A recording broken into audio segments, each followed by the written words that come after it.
Blog Talk Radio.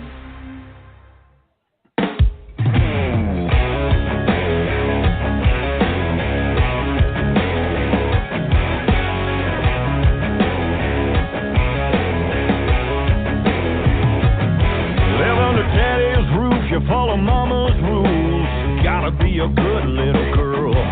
Once you hit 18, the light turns green, wanna get wild on the world. Her and her friends are getting mad, got their own party pad. Everybody saying hell yeah, come on, it's on. It's off the chain, crazy, insane, hillbilly party with the whole damn gang, flipping out of the news, cutting loose, raising all kinds of cane. Brother, it's off the chain. There's a DJ throwing down, got a crowd dancing to the speakers cranked out in the yard. There's a whole nother bunch drinking moonshine punch. They get a little louder by the jar. Sweet little innocent child, got 'em all going wild. Hey, you can hear 'em for a country mile, finally singing their own damn song. And it's off the chain, crazy, insane, hillbilly party with the whole damn gang, slipping out of the news, cutting loose, raising all kinds of cane. Brother, it's off the chain.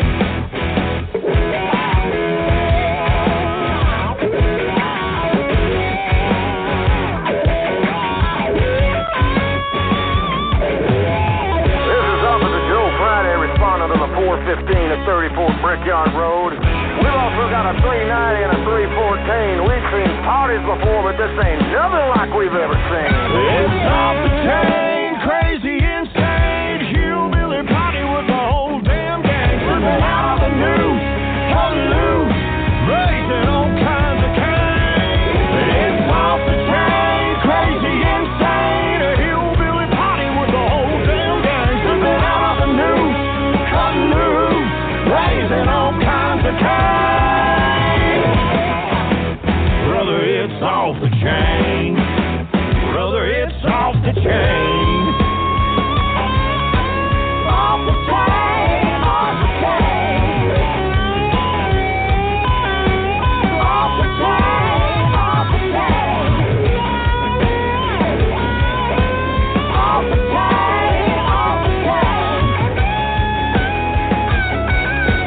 Off the chain, off the chain.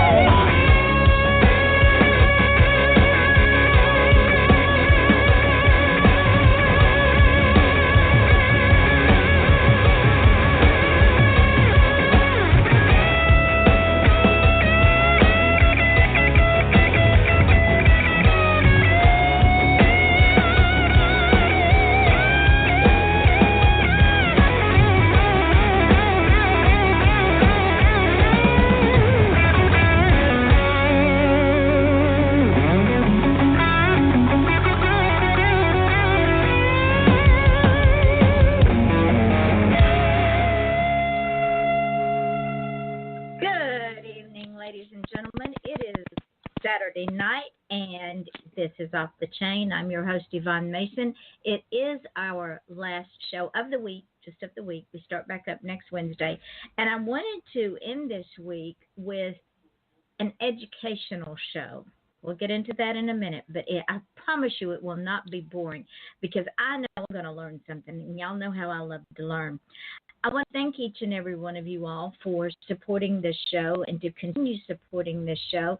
Because of y'all, we're heard in over 200 countries with 200,000 plus listeners when you add this show to all podcasts and radio stations that this show is now heard on. I am so, so grateful because not only are y'all supporting the show, which is your show, by the way, it's not even my show, I just facilitate it, but the guests that come on the show are exposed to so many other places that they might not otherwise be. And it's so, so wonderful to see those numbers rise in the different countries that we're heard on. And I am so grateful, so blessed, and so thankful to be able to do this for them. And with that being said, there's two ways you can get on the show, ladies and gentlemen. One, you can come on as a guest, and I can promise you when you come on as a guest, you'll want to come back because we have so much fun here. Even when we do the serious stuff, we still have fun. Or you can become a sponsor for the show.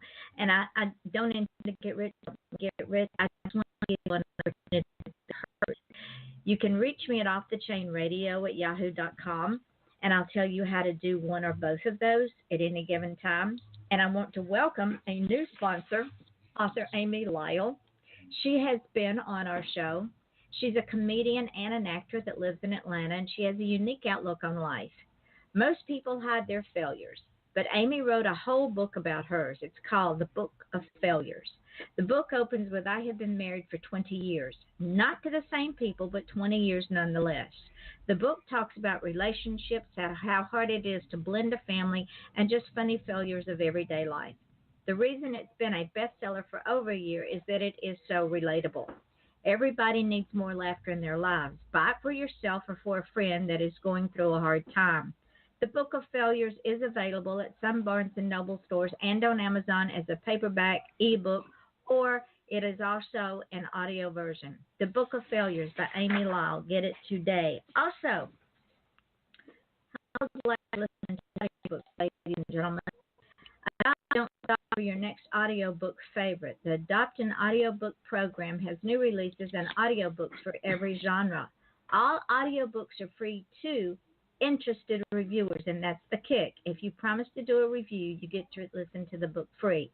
Simply listen and share your thoughts, and the website is audiobookwormspromotion.com/adopt an audiobook. Author J. Traveler Pelton has released two new books. The first one is Kai Dante's Stratagem, and it goes like this. People are so happy about the destruction of the anti-fertility virus, they want Kai to run for president. Kai Dante for president indeed. The Oberlins are back and are successful in diverting the virus that is destroying the fertility of the populace. But in return, Sanctuary is attacked and the family members are scattered to fight radiation sickness alone. Given only a strange point to use, will Kai and Micah, her brother, figure out the puzzle before they all die? Who in the family will survive to destroy the tyrant running the Brotherhood?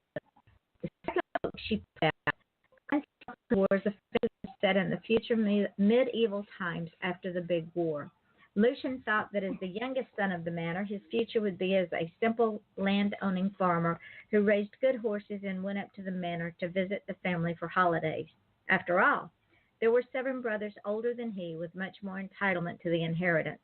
However, through a massacre and magic, his simple acceptance of a quiet life was going to come to a roaring end as he ends up leading the forces of his clan and the kingdom against an evil greater than any wizard had ever faced, an evil led by his own brothers. Will he, his clan, and Falcon Crest survive the war? Ladies and gentlemen, those books are also on Amazon, and the author is J. Traveler Pelton. Diane Mote, also another author that's been on this show. In Australia, thank you very much because y'all put her on the bestseller list in Australia from the ads and from this show. She has a series of books out called the Sam Holden series, and Sam Holden is our favorite vigilante. The third book in the series is Abused Animals. She is threatened when the FBI comes after her on one side and the commissioner wants her dead on the other side. Will her double life be exposed? Will Sam be able to protect the animals, her friends, and herself? Check out Dog Bones by Diane Mote everywhere ebooks are sold. And if you haven't started this series yet, ladies and gentlemen, be sure to begin with Dog Gone by Diane Mote because right now it is free on Amazon. And with that, we are going to get started with our show tonight. Get you a piece of paper and a writing stick and sit down, get your favorite beverage because you're going to want to take notes for this show. Trust me. Alexander Lowry. He is a professor of finance at Gordon College and director of the school's Master of Science and Financial Analysis program. He's also a board of directors member for fintech and financial services companies, which means he's transforming, accelerating, and advising businesses he's educating work for. As a professor, he helps students understand how the financial service industry works, and the Master's in Financial Analysis program helps students bridge their liberal arts background to a focused career in finance. As a board member, he works with fintech and financial services companies that want to transform traditional industry business models to unleash exponential growth and value. He is currently working with 20 plus early stage and middle market businesses to turn strategy into action. Alexander, I am so sorry. I have gotten tongue tied in my old age. Welcome to the show. Thank you, Yvonne. Delighted to be with you tonight. Okay, where do we start? Because right before the show, we sat down, we started talking, and my mind just went off into 1,000 different directions, just started exploding. First of all, let me say I wish I was 40 years younger, because I would find your college and enroll in tickets, because if I knew at 20, 16, 17, 19, 20 what I know now, I probably would be a millionaire 10 times over, or I would have been a millionaire gone broke and made it again. Well, it's interesting. I think what you've just said there is you talked about what I would think is the eighth wonder of the world, and that's compound interest. And the reality is the earlier you start, when you think about putting money away, even if it's just saving in the bank, not earning a lot, it grows, and money can earn money on top of itself. And that's what becomes so powerful. So it's wonderful for whatever age people start at, doing a better job managing their finances and being aware of it. Certainly, the earlier you start, the better off you're going to be. So would it be safe to say that let's pretend that I'm 20, 23 years old. I have a new baby. I open this new baby a savings account with $100. I put restrictions on it that this money cannot be moved, transferred, done anything with until this kid reaches a certain age. And we keep adding. Let's say we're doing really well and we can put a whole lot of money in, and then all of a sudden things get a little bit tough and we have to drop down to even $1 a month. It's still worth it, is it not, to do that? Make it a habit that if you just put aside $1, that you will have money for the future. So, great question. A little bit of a complex answer. Let's step back and put a 30,000 perspective on it. The simple answer, I would say yes. The more you can save, the better you can save, the better off you are. Put it in the context of, that's assume maybe you're debt-free. You don't have credit card debt and other things which you'd probably want to pay off first because they're higher interest. But the idea holds true. And let me just change your scenario slightly. So let's say you're going to have a Roth IRA, and I'll use that for a specific example. And from every year from age 20 to 30, you can put in $2,000. And so after those 10 years, you stop and you've saved $20,000. And it's invested and earning, let's just say 8% on average per year for the rest of your life. And that's person one. And person two starts putting into the account at age 30. And we'll put $2,000 in, same sort of thing. And they will do that for 30 years, from age 30 to age 60. And you can't catch up to the person from the first time, even though you've put in so much more money, because the money builds and compounds on itself over time, which is just so magical. And is it fair to say, Alexander, that as young people, sometimes we don't, it's such a simple concept that we don't get it because we're so focused on the here and now. We don't see, and as you and I were talking about before the show, people are going to start living even longer than they already are now. My husband is 83. He has a defib in his chest. By all rights, he should be dead because of all of his health issues. But he is still alive and he's still stable. And thankfully, because he was smart enough to save and to put back, I have to take care of him. If I didn't have money, I'm a mess. So what do we need to do? Do we need to teach young people a different mode of thinking, that we are going to live longer? And Social Security is not going to cut it. Savings accounts not going to cut it. So that's a great question. And the way we talked about it as we were coming on air, we were talking about there's a traditional model. Let's say what our grandparents depended on for retirement. It was what they call a three-legged stool. And you had your own individual savings. You would have Social Security, and you would also have a traditional pension, what we call a defined benefit pension. And that was you worked at IBM for 20 to 40 years, or you work as a police officer, fire department, you retire, someone's going to pay out money for you. And those don't exist for the most part anymore because it was a lot of risk for either the company or the government to pay. And they realized, I'm going to transfer the risks. They have what we now call defined contribution plan. So those are your 401k, your 403b if you're in a not-profit, those sort of equivalents where the responsibility is on you, Joe individual, to put the money in, decide how you want to invest it, and the returns you get are your own. You own them and you are responsible for them. And that can be great if you are doing a good job at it, but it can be risky if you have no idea what you're doing or you're not interested in doing it to your perspective. There are shocking statistics that show the average American can't afford a $500 emergency. And to think that you can't deal with that if you're the typical person, how are you going to handle retirement, especially as advances in medical technology are coming through that we're going to be living longer? And you brought up a good point that most people cannot afford most people can't even afford a $60 doctor visit because the tentacles of that doctor visit, if you're sick, is prescriptions, days out of work, most of the times with no pay, loss of a multitude of things, because if you're out of work, you don't get paid. If they contribute to your 401, it doesn't get contributed. So it becomes a ripple effect, and that if we can't set aside enough money to survive a $60 visit, how can we set aside enough money, say, for 3 months or 6 months if we're out of work? Well, you touch on a good point. So an emergency fund is a big part of it. So if you want to think about what does someone need to do to save, and you're almost talking about growing and investing for your retirement. And for me, the first steps are really you need someone to get a handle on their financial picture. Imagine you have 3 different credit cards you owe money to. Which one owes more interest, right? Because they're not going to charge the same amount. You want to pay off the one that charges the higher amount first because that costs you the most. And then after that, you want to build up an emergency fund. You know, people say you want to have 3 to 6 months expenses. And for a lot of people, that sounds like a crazy amount. How could I ever get that? Get a week's worth first and then build up to a month, and you go from there. And whatever your comfort level is, a month, 2 months, 3 months, once you have that, and now you need to start saving, right? And you need to be building it out for the long term.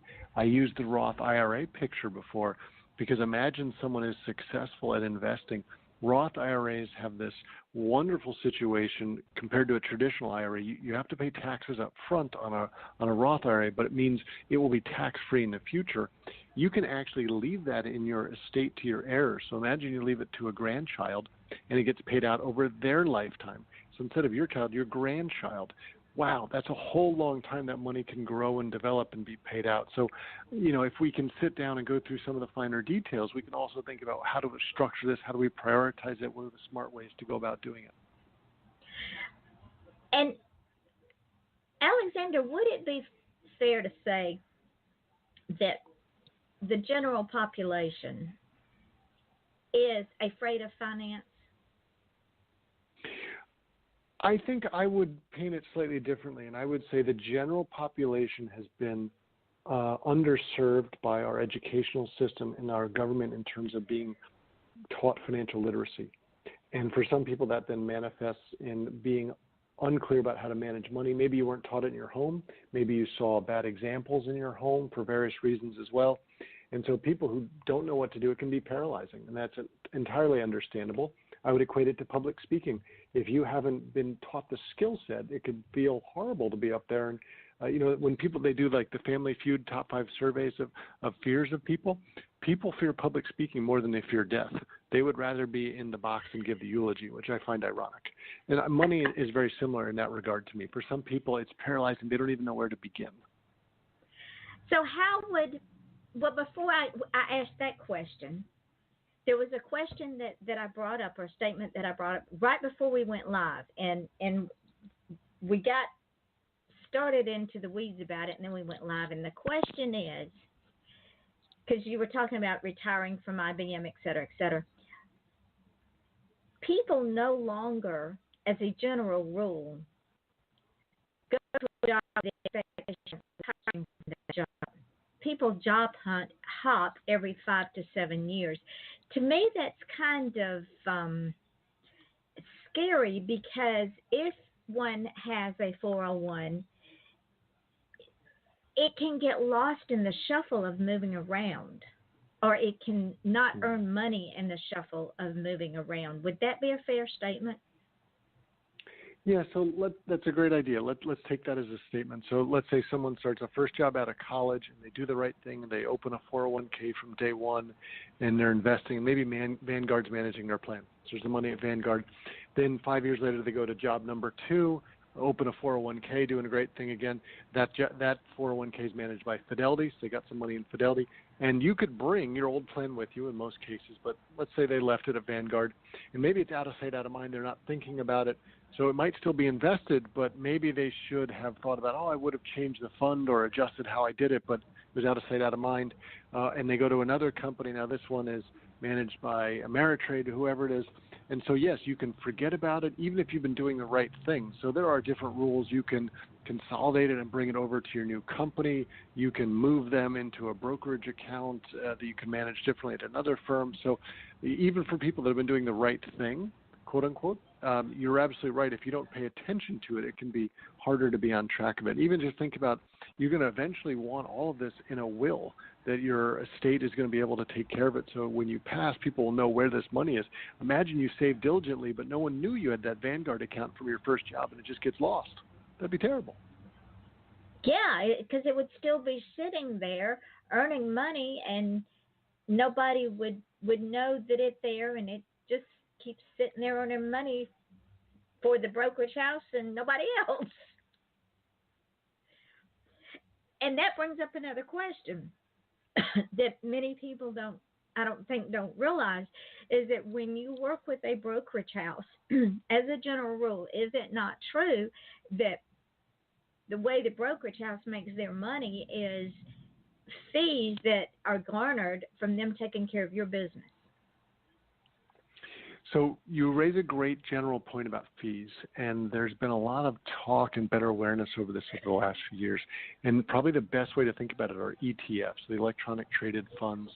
And what this, as a general principle, was meant to do is to give more liquidity, more visibility, better trading options for the mass population. ETF market has exploded. Vanguard is probably really the first one that was focused on fees in the mainstream, with the view of you can just invest in the stock market, take the S&P 500 in a tracker fund that's passively managed, has lower fees. All things equal, and if all things are equal, lower fees will be better for you for the long run, no question about it. And we don't necessarily have to argue about passive versus active managed tonight, but lower fees in general at face value are a good thing. ETFs have gotten really, really cheap. So Fidelity just announced recently that they're going to have a couple of ETFs that are basically zero trading cost. So that's a part of it, and that's in our favor as consumers. The price to trade stocks at the big companies, if we went back 40 years ago, these were very high prices, $50, $100 to trade some stocks. Now you're talking a lot of these companies, they're trading it for like $5. So it's gotten better and better for the average consumer. It still comes with a cost, and we haven't talked about taxes, right? If you decide to sell something, there's what they call short versus long term. If you've held it less than a year, it's short term, the tax rate is higher, et cetera. We want to be cognizant of these things, because let's say you bought Amazon and it went up 50% this year and you sold it after 6 months. You're happy that you thought it was right to sell and you were up 50%, but part of that is going to go back to the government in taxes, unless it's in a taxable account like a Roth IRA where it's after tax. So to your point in general, fees as a principle, not good. Lower fees, better, but also being thoughtful about our tax situation and other implications that can eat into the returns. And that brings me to the next question. But before we get there, we're going to take a real quick break and pay some bills. Ladies and gentlemen, see, I told you I am learning so much. And y'all, and I appreciate Alexander Lowry, a financial wizard, professor at Boyden College. I wish I knew where the college was, and I was able to go, because I would go sit in his class and take note after note after note. We will be right back talking about finances and taking care of business and being able to retire without struggle as soon as we have this quick break. Best-selling and award-winning author of true crime and crime fiction, Yvonne Mason is back with a brand new book, The Pink Canary, a book that delves into the life of a drag queen and a marvelous whodunit. You can find this and all of Yvonne's other works on Amazon.com, or find Yvonne Mason on Facebook and Twitter. You're gonna kill me. Buy your copy of Pink Canary now. Do you have cougars on your porch swing? Are horses your new best friend? Do your nicest shoes get buried knee-deep in snow as your toes turn blue? Are you bothered by wolves at your woodpile? No, not that kind of wolf. Join wildlife artist and author Nancy Quinn and her family as they discover an exciting new life in Go West, Young Woman, a true Montana adventure. Available online and in bookstores. Or visit QuinnWildlifeArt.com for a personalized signed copy. Critics agree, it's a hoot.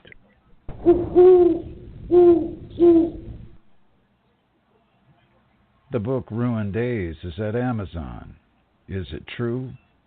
Travis's dad ruined America's Day on November 22nd, 1963. Travis is still feeling the repercussions.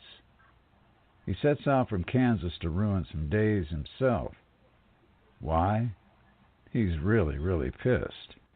When the same people who killed JFK kills his aunt and the new girlfriend, they become the hunted. Amazon by Gannat Wise. Ruined Days.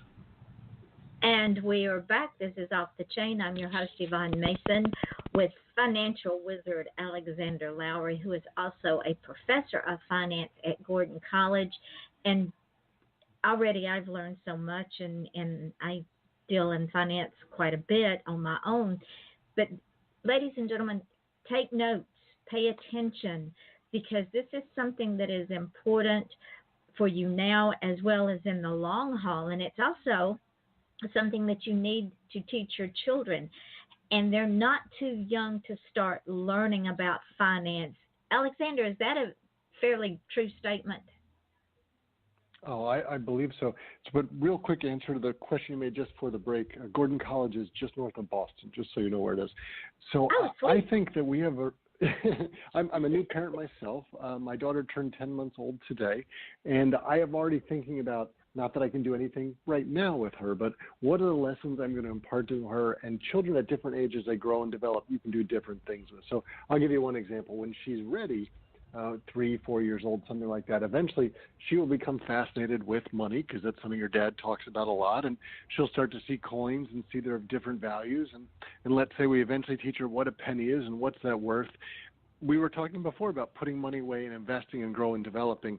And a way you can share that with your kids as a concept is, imagine you buy them a piggy bank, but not a pink one that's opaque, but one that's translucent you could see through. And you explain to them how you put your money away and money grows, money earns money on top of itself. Well, how do you make that lesson come true to them?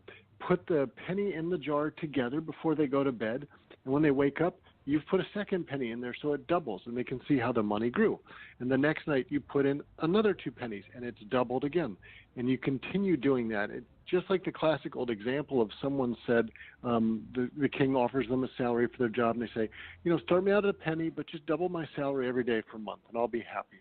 By the end of the month, if you do the math, they are making an astronomical salary, which for most people at face value, like, how can that possibly be? But doubling your money over 30 days, not that the piggy bank can eventually hold that many pennies, but it's just an exciting topic. So I think that's perhaps an easy way for all of us to wrap our head around it.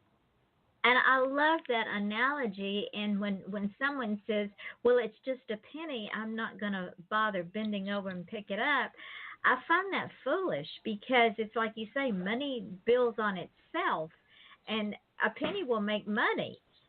But you got to work at it. You got to bend over and pick up that blooming penny.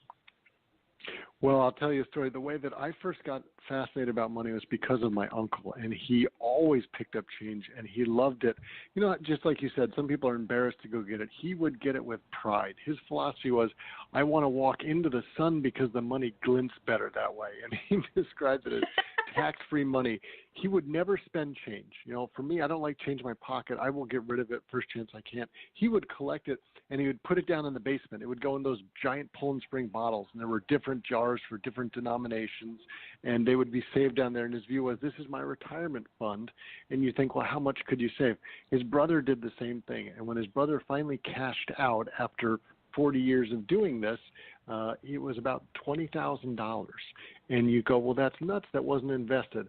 I agree on that. It wouldn't be my philosophy, but the principle of it was true. So my uncle would go walk around. He'd pick up change. When he'd go by a phone booth, he'd stick his money in the return slot to see if there's any free money there.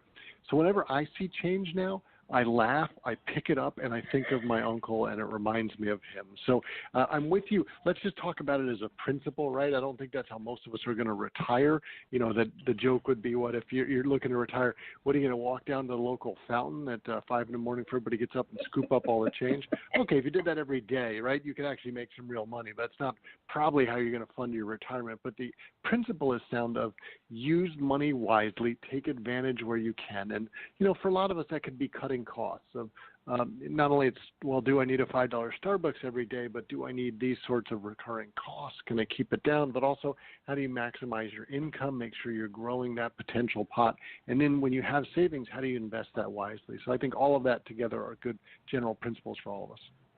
Well, I just have to agree with your two uncles because my mother taught me that at a very early age. And I too have jars all around the house where I drop change, and I have them all over the house because I hate carrying change around. I have no idea how much change I have, but it's all over the house.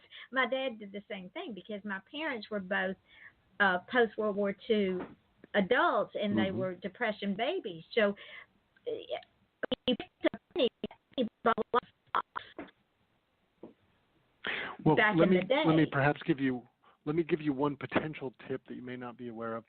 So if you want to think about the history of coins in America, the U.S. Mint changed the consumption of how much silver was in them over time. And 1965 was the year it switched. So if you go through your nickels, your dimes, your quarters, your half dollars, etc., when you see a year that will be stamped on all of them, we call this junk silver, so pre-1965, and you don't find many anymore. Most have been taken out of circulation and picked over by people who know what they're doing. But when you see those, I put them in a separate jar. And there are not that many of them, but I keep them. They're my junk silver. And this is the kind of thing that if the apocalypse ever came, this has a little higher silver content, could be traded in. Again, not what you're going to fund your retirement with. I say it a bit jokingly, but when I keep my change, it's one of the first things. My wife laughs at me. She thinks I'm nuts, and I probably am. But it's one of those fun little things. Oh, these have higher silver content. They're worth more. There you go. See? It's all in the thought process. And that brings me to something that I read about you, which I absolutely love. And I want to talk about it a little bit before we go into how to teach somebody to take care of business. But you say faith, finance, and economics, they all work together. Explain that to those that I get it, but some might not. Sure. So Gordon College is a Christian college, and we believe that there are biblical principles that were the foundations of finance from where it began. Most people are probably familiar with the parable of the talents and how we're supposed to use that and invest that wisely. Some people see that as literally a parable about using your individual talents rather than the talent, which was a weight of gold and a very, very large amount of it. But there are principles you can chase back over time. So for us, it's think about how you're combining, for those who are believers, the principles you have about whether it's tithing and giving back and investing your time wisely with your finances. And the way I would translate that for most people is you can do well while doing good. So I've got one friend, for example, who is wildly successful on Wall Street, and he makes a tremendous amount of money that he basically gives all away. And his view is my unique skill set. God has given me this talent, and so that's what I should do, and I should use it.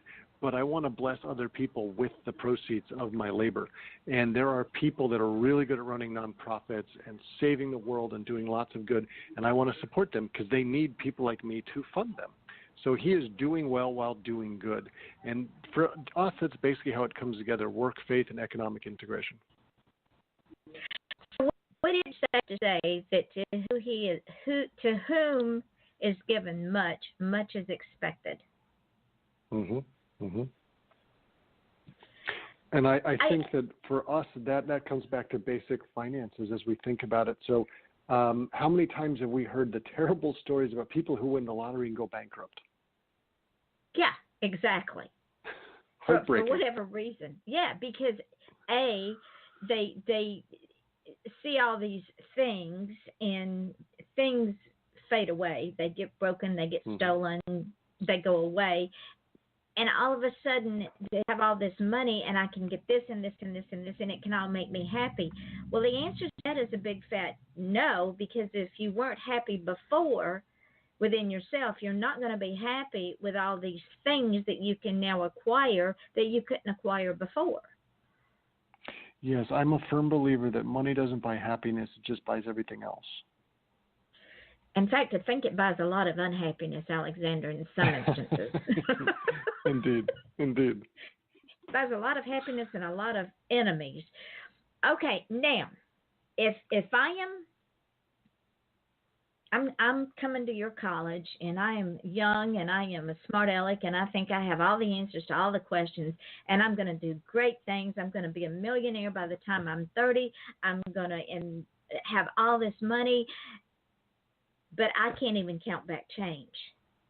If I go to the grocery store and I buy something that's $1.99, I don't even know how much money they've given me back because I can't count it back. My mother taught me to count back change when I was 5 years old. But the young people can't even count back change. So how do you strip all of that away and start at the foundation, ground zero, and teach someone how to be a better manager of money, because that is also faith-based? Yeah, I guess I'll use the word steward, and picking up on the phrase you were talking about before, to much is given, much is expected. A fool and his money are soon parted, as we would often say in a secular perspective. But for us, it's as simple as, if we go back, we were talking about educating children before and growing and developing, thinking it as baby steps.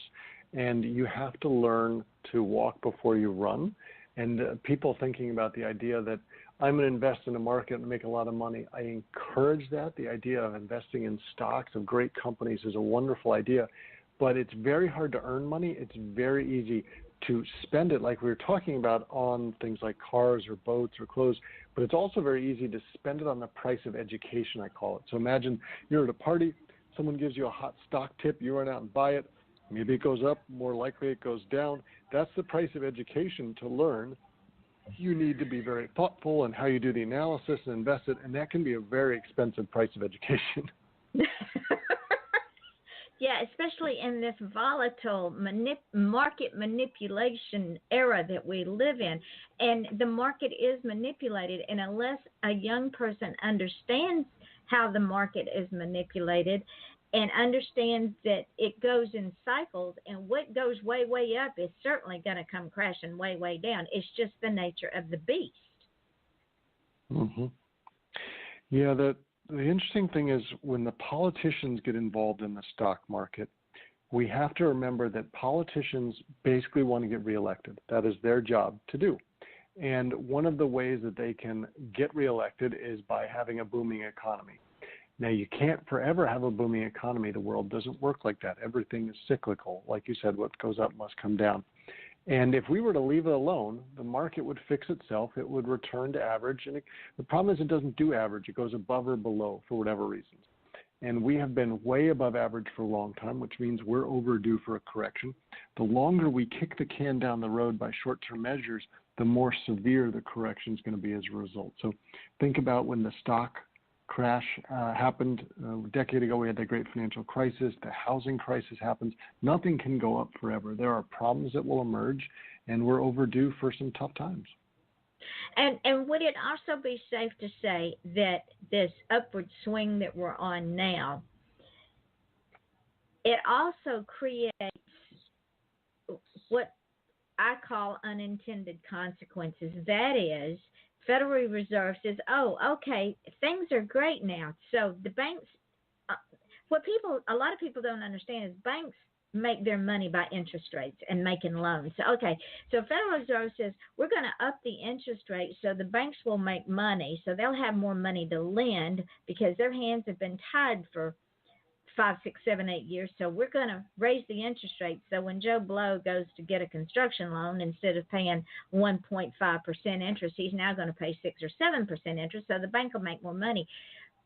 As a general rule, I don't think people realize that and how the Federal Reserve works in tandem with the way the market runs, not just here in the States, but globally. Yeah, it's a complex situation, and I would highly recommend the book called Maestro, which is about Alan Greenspan's tenure as Fed chairman. And for example, if anyone who's going to be taking a macroeconomics class, read this before that course, and it'll explain everything. And he is no longer lauded as the same genius he was at the time, but he was called the Maestro back then because I wouldn't use the word manipulate, but manage the markets perfectly was the theory, right? We saw that was not the case, the year 2000 crisis and the crash and all that sort of stuff. But the view was he was very carefully pulling the strings, not necessarily as a puppet master. And I agree with you that I think the Fed causes a lot of our problems, and I question a lot of the decisions they make. But part of the problem is they have this ridiculous dual mandate, which is impossible for them to fulfill. They are required to do two things by the original charter, and that is have a full mandated level of employment. They are required to get at whatever that term means, to have the country at full employment, and also keep inflation in check. And these are diametrically opposed ideas, and you cannot really do one at its best without hurting the other. So it's almost impossible for them to do a good job. And they're also a political organization, if you look at whatever meddling Congress and the president tends to do. So it's very hard for them to do the right thing for very many reasons, which we don't have time to get into today. But I'm with you that I think they made a lot of poor decisions. For example, keeping interest rates near zero for as long as they did is a terrible idea because the simplest way to explain this is when the economy gets in trouble, the Fed usually steps in to bail it out. And interest rates are the tool that they will use. They have a couple tools. This is the one most of us know. If they lower interest rates, they're trying to make the economy heat up and improve. And the way they can pump the brakes on an overheating economy is by raising the interest rates. And it's a bit complex, but basically the amount of money can be pulled in and out of the markets by how they manipulate the interest rates and with the intention of trying to do the right thing. So the reason interest rates were at zero is they were trying to stimulate the economy. The theory being get more people, let the companies do better, they will hire more people, which will raise salary, which will allow people to buy more goods. We are a consumer society, and that's the way they think. But by keeping interest rates as low as they did for as long as they did, they basically did not put bullets back in the gun to pull the trigger when the tough times come, which is why they've been trying to raise rates steadily now over time. And now we have this massive debate. Are they doing it too fast? Are they doing it too slow? When are they going to do the next one? And this is why people wring their hands about it all the time. It's incredibly complex, but you're absolutely right. As interest rates go up, banks make more money. So banks have not made as much money with interest rates low. They've still done okay, but nowhere near what they could do. And at the same point, interest rates low are terrible for people who are saving.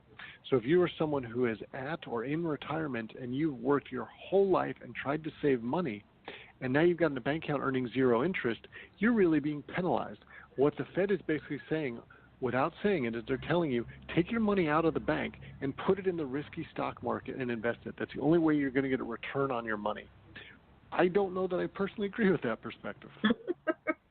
No, because when the last crash happened, millions of people lost everything for whatever reason. Now, we have several cities, and we have other places, and we're okay. But I was watching the CD, the interest rates on the CDs go from 0.001 to 1.0 after about 4 years, and my money's just sitting there, and I keep thinking, do I want to leave it? I mean, it's only making a few pennies on the dollar, but I left it there. And as time has gone on and as interest rates have grown again, the interest rate on my CD has risen. And this is what people don't understand. If they don't panic, if they just sit tight, like you say, it will eventually semi-correct itself if we can keep the politicians' fingers out of it. Well, one of the other problems is we haven't really talked about the impact of inflation. So inflation is higher than the rate of interest that you're earning on a savings account or a CD, which means your money's actually losing money every year in terms of purchasing power. That's true. That is very true. And explain that to folks that are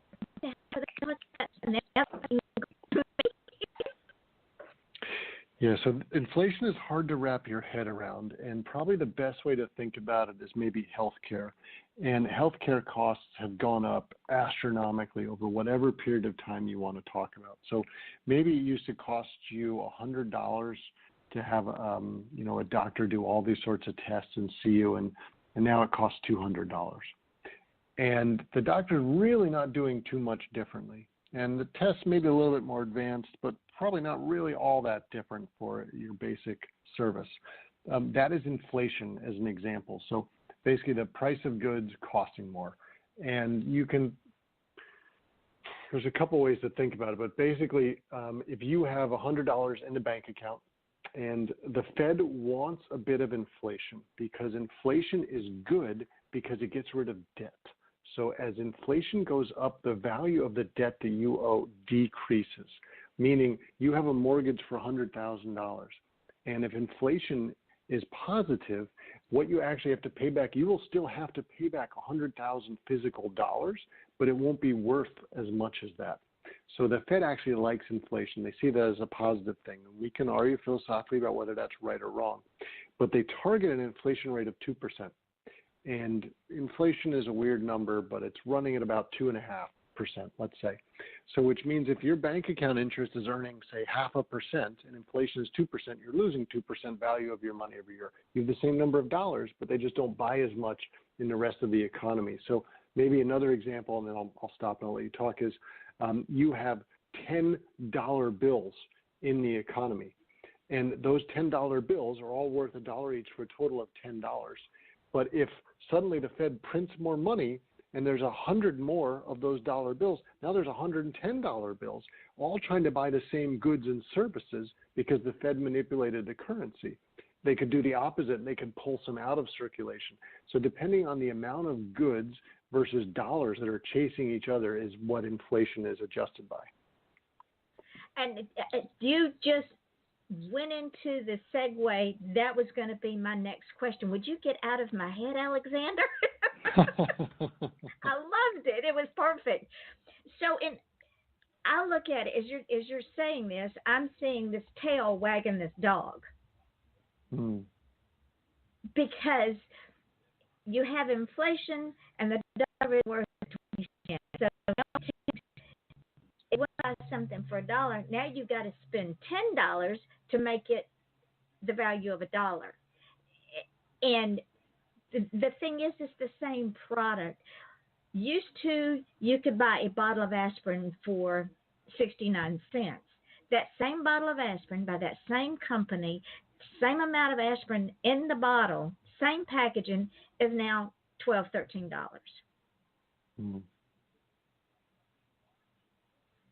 Would that be a good example? Yeah, time value of money has changed dramatically. And maybe the good context to share is we've probably all heard about the astronomical debt that the U.S. owes. I mean, there's what they break it down to the average person if we were to break it out amongst our 300 million people in the country or just as a country as a whole. And the numbers are so big, most of us can't fathom it.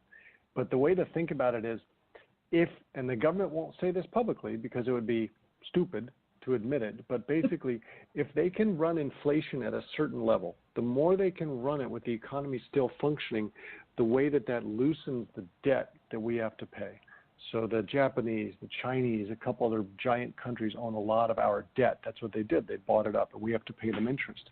But we, as the world's reserve currency, the federal government gets to print its own money.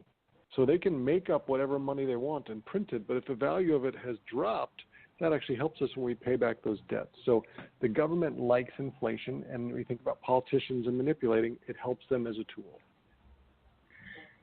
That seems just so wrong on so many. Number one, we cannot borrow as a country. We cannot borrow our way out of trouble. Neither can we keep paying other countries to buy their friendship.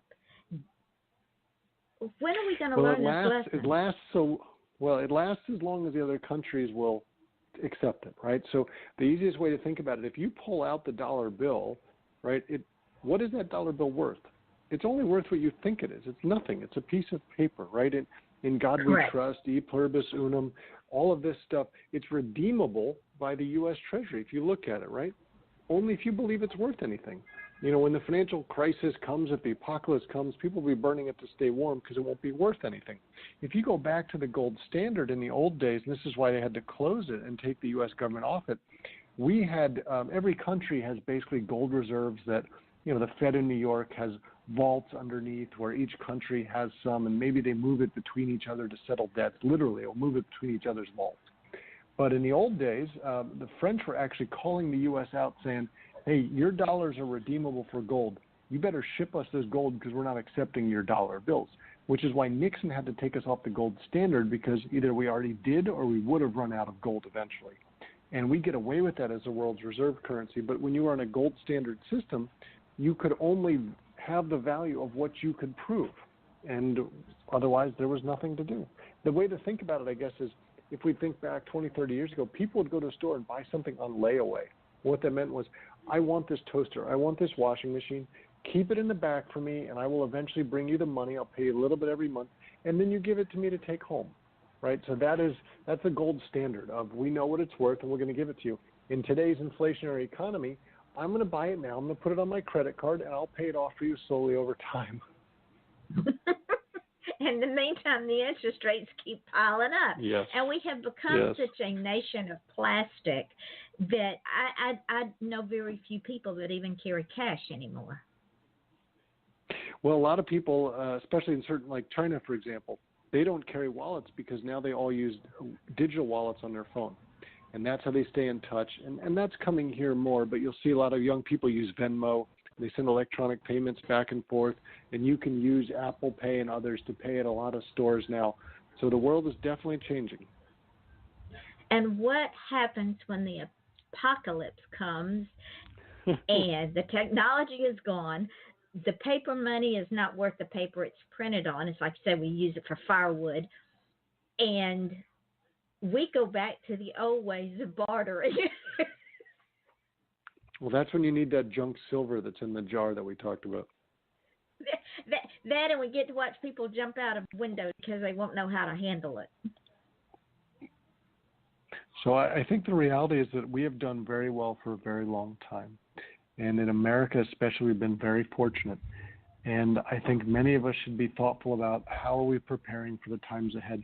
Not necessarily to predict the apocalypse, but just to say, well, is this going to continue? So I would argue something that is unsustainable will not be sustained. So if we think about the traditional pensions that governments have offered, whether it's federal, state, or local, they have told their firefighters and their police officers and their government workers, we're going to give you these big pensions. We cannot write those big checks unless we dramatically raise taxes or cut the benefits that we've promised, or some combination of the two. What is not sustainable will not happen.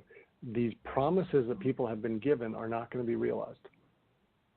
That is so true, and it's already happening in some cities across the country because the cities are broke. Alexander, you're not going to believe this, my dear, and it just breaks my heart to say this, but our hour is almost up.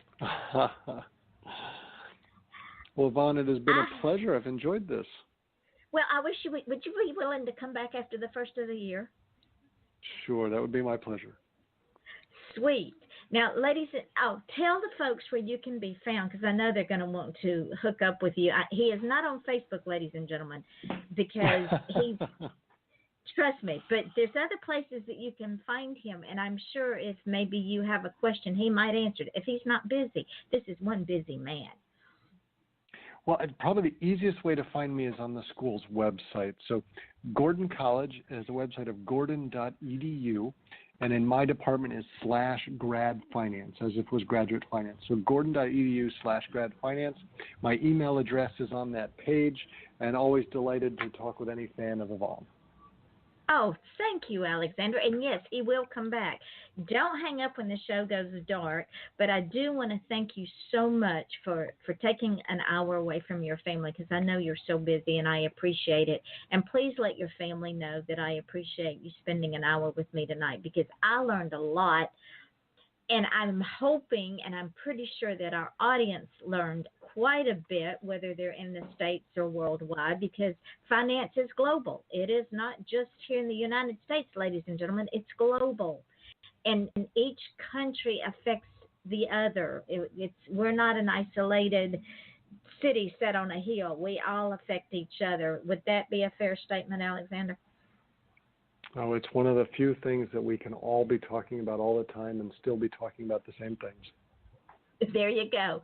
So with that being said, I want to thank Alexander Lowry for being here. And ladies and gentlemen, I hope that you, and if nothing else, it's never too late to start saving for your golden years.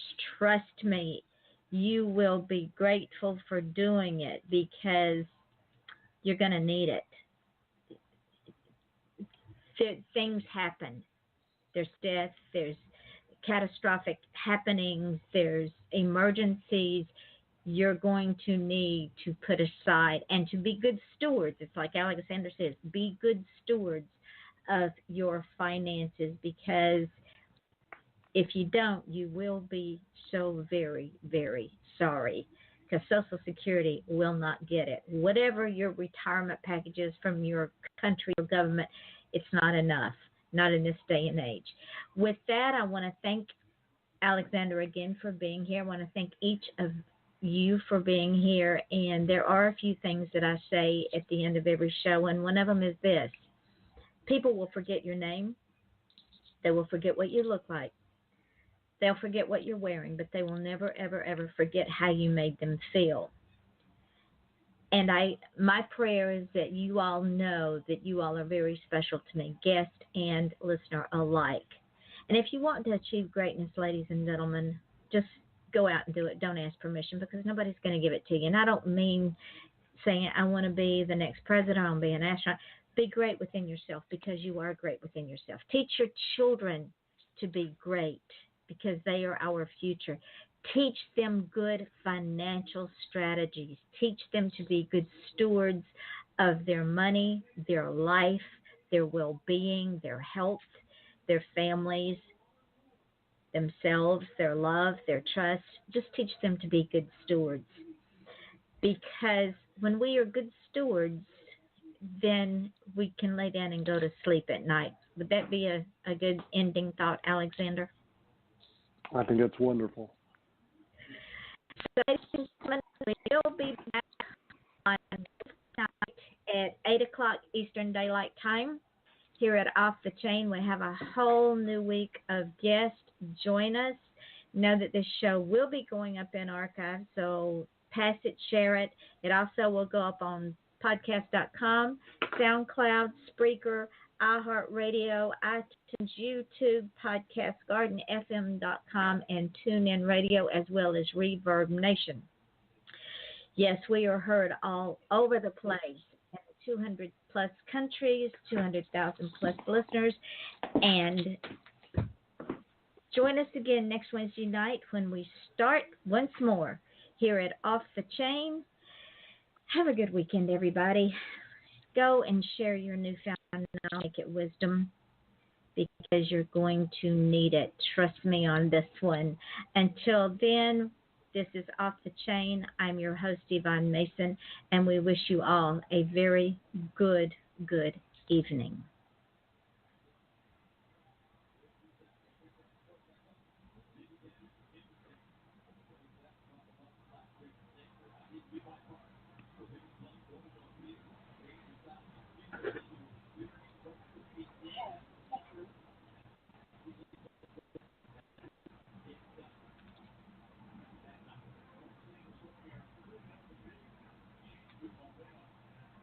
Okay, we're off the air, Alexander, and everything we say now will go up in the archive part of the show. But what I wanted to tell you is when this show goes up into archives, I'll send you the link. Feel free to use it. Oh, great. Yeah, And I will send it to our college communications group, and they'll make sure we put it on all our social channels. Oh, that would be and then also I will also send you the links to all the podcasts as well, because great. we're on iHeartRadio on 2 shows. We're on Southern Chats with Yvonne Mason and Off the Chain. So I'll be sure and send you all those links. Thank you so much. You're an amazing human. You're so full of wisdom. Well, I appreciate the opportunity to talk with you and your crowd tonight. It was a pleasure. Well, it was fun because I learned a whole lot, and I knew some things, but I learned a whole lot more, and I know I will learn more. So if you're willing to come back after the first of the year and see the why the first of the year, it would be exciting, because we didn't even talk about how you transition your students into the business world once you give them all this newfound knowledge. Sure, no, I'd be delighted to come back. All right, my dear. Well, go and spend the rest of the weekend with your family. Again, thank them so much for giving me an hour of your time. And I am truly, truly grateful. I appreciate it. Good. Thank you, Yvonne. Have a wonderful night. All right, dear, and I'll send you dates for after the first of the year. Oh, great. Thank you. Okay. Good night, dear. Okay. Bye-bye.